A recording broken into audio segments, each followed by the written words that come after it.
Você já parou para pensar quantas farmácias existem na sua cidade? Em cada esquina, em cada bairro, uma nova drogaria parece surgir quase que por mágica. Elas estão por toda parte, onipresentes, como se fossem parte inseparável da paisagem urbana. Mas o que está por trás dessa explosão? É apenas um sinal de que estamos cuidando mais da nossa saúde ou há algo mais profundo, mais complexo, talvez até mais sombrio por trás dessa aparente conveniência? Neste vídeo, vamos mergulhar fundo no que chamamos de o império das farmácias. Vamos desvendar as camadas desse fenômeno, questionar as motivações por trás dessa proliferação e expor os segredos que os grandes players desse mercado talvez não queiram que você saiba. Prepare-se para uma jornada investigativa que vai mudar a forma como você enxerga a farmácia da sua rua. Para entender a onipresença das farmácias, precisamos primeiro olhar para os pilares que sustentam esse império. O primeiro deles é a própria demanda. O Brasil, assim como grande parte do mundo, enfrenta um envelhecimento populacional e um aumento na expectativa de vida. Isso significa mais pessoas vivendo por mais tempo e, consequentemente, mais pessoas necessitando de cuidados com a saúde e, claro, de medicamentos. Mas não é só isso. As farmácias, que antes eram apenas locais para comprar remédios, se transformaram em verdadeiros mini-mercados da saúde e do bem-estar. Hoje, você encontra de tudo, desde produtos de higiene e beleza até alimentos, bebidas e até mesmo pequenos eletrodomésticos. Essa diversificação de portfólio, permitida por mudanças regulatórias a partir dos anos 2000, ampliou exponencialmente o faturamento do setor. E quem está por trás dessa transformação? As grandes redes. Elas são as verdadeiras máquinas de vendas, com estratégias de expansão agressivas e um poder de investimento que as farmácias independentes dificilmente conseguem acompanhar. Grandes como Raia Drogasil, Pague Menos e DSPS dominam o mercado, concentrando uma fatia cada vez maior do faturamento. Elas usam inteligência de dados para identificar os melhores pontos comerciais, muitas vezes abrindo filiais uma ao lado da outra, criando uma espécie de efeito aglomeração que, paradoxalmente, atrai mais clientes pela conveniência e pela ilusão de competitividade. O resultado? Um setor que movimenta bilhões de reais anualmente. Em 2024, o varejo farmacêutico brasileiro faturou mais de 158 bilhões de reais, um crescimento de 11% em relação ao ano anterior. Números impressionantes que mostram a força desse império. Mas a que custo? E quem realmente se beneficia dessa máquina de vendas? A resposta pode não ser tão simples, parece. Você já deve ter ouvido a pergunta no caixa da farmácia: CPF na nota para ganhar desconto?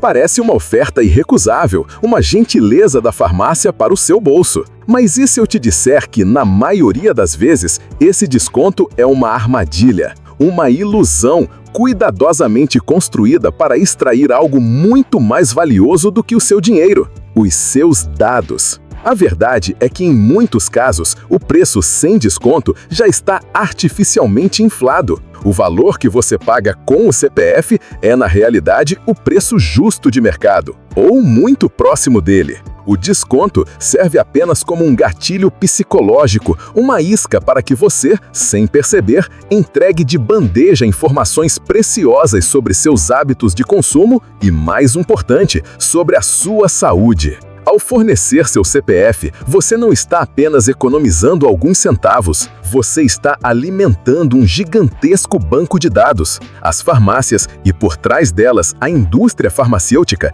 querem saber tudo sobre você.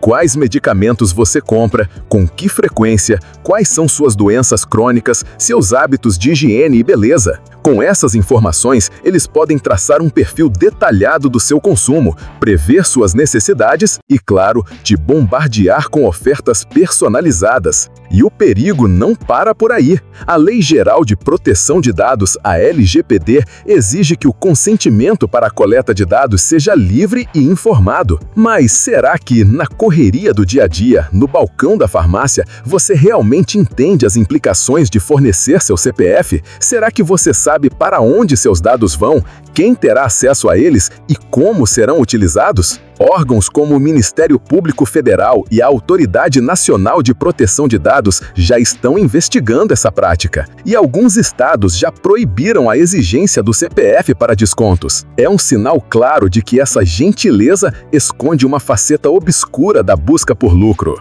Enquanto as farmácias se multiplicam e os descontos com CPF se tornam a norma, uma outra epidemia silenciosa assola o Brasil. Nosso país se tornou um dos líderes mundiais em casos de ansiedade e depressão. Milhões de brasileiros convivem diariamente com o peso desses transtornos e a pandemia de Covid-19 apenas exacerbou um cenário que já era preocupante. O resultado direto dessa crise é um aumento vertiginoso no consumo de medicamentos psicotrópicos, antidepressivos, ansiolíticos, estabilizadores de humor. As vendas desses remédios dispararam, transformando a dor e o sofrimento em um mercado altamente lucrativo. As farmácias, que antes eram vistas como um local de cura, agora se beneficiam diretamente da fragilidade emocional da população. É um ciclo perverso. O mundo moderno, com suas pressões, incertezas e a constante busca por produtividade, contribui para o adoecimento mental.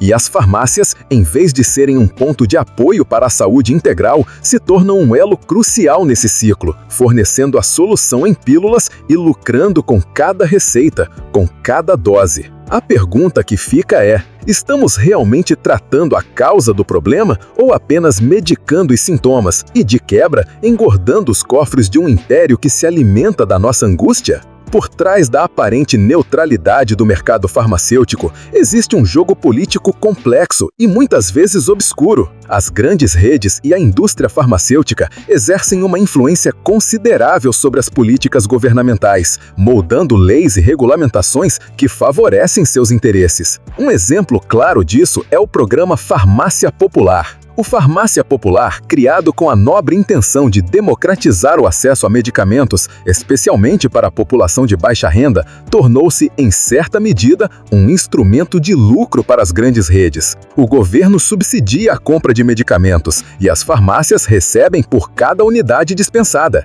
Isso, em tese, deveria baratear os remédios para os mais pobres. Mas será que é isso que acontece na prática? Além disso, a indústria farmacêutica atua ativamente nos bastidores, através de lobby e financiamento de campanhas políticas, para garantir que leis e regulamentações sejam aprovadas de forma a beneficiá-los. A flexibilização de regras, como a permissão para a venda de mais medicamentos sem prescrição médica, pode parecer uma medida de conveniência para o consumidor, mas, na verdade, abre as portas para um aumento ainda maior no consumo e, consequentemente, no lucro das empresas. Essa influência política levanta sérias questões sobre a ética e a moralidade do setor. Quando o lucro se sobrepõe à saúde pública e quando as leis são moldadas para favorecerem interesses privados, o povo continua sofrendo. É um cenário onde as grandes corporações se tornam as verdadeiras máfias farmacêuticas, operando dentro da legalidade, mas com um impacto devastador na vida das pessoas. É hora de ligar os fatos e questionar quem realmente se beneficia desse jogo. Chegamos ao fim da nossa investigação. O que descobrimos é que a proliferação de farmácias no Brasil não é um fenômeno isolado, mas sim o resultado de uma complexa teia de fatores: a busca incessante por lucro, a manipulação de dados pessoais, o aproveitamento de uma crise de saúde mental e a influência política. O império das farmácias se ergue sobre pilares que, à primeira vez, parecem inofensivos, mas que, ao serem desvendados, revelam um cenário preocupante. A conveniência de ter uma farmácia em cada esquina, a promessa de descontos e a facilidade de acesso a medicamentos tem um preço. E esse preço não é apenas monetário, é o preço da nossa privacidade, da nossa saúde e, em última análise, da nossa autonomia. Estamos entregando nossos dados e nossa saúde a um sistema que muitas vezes prioriza o lucro acima do bem-estar coletivo. Mas o conhecimento é poder. Ao entender como esse sistema funciona, você pode se proteger. Seja mais crítico ao fornecer seus dados, questione os descontos e as promoções, busque orientação médica qualificada e não se automedique. Lembre-se que a sua saúde é o seu bem mais precioso e ela não deve ser uma mercadoria. A próxima vez que você entrar em uma farmácia, olhe além das prateleiras coloridas e dos anúncios de desconto. Lembre-se do que está em jogo. Lembre-se que o verdadeiro poder está em suas mãos, na sua capacidade de questionar, de escolher e de exigir um sistema de saúde que realmente se preocupe com você. A verdade está aí, basta saber onde procurar.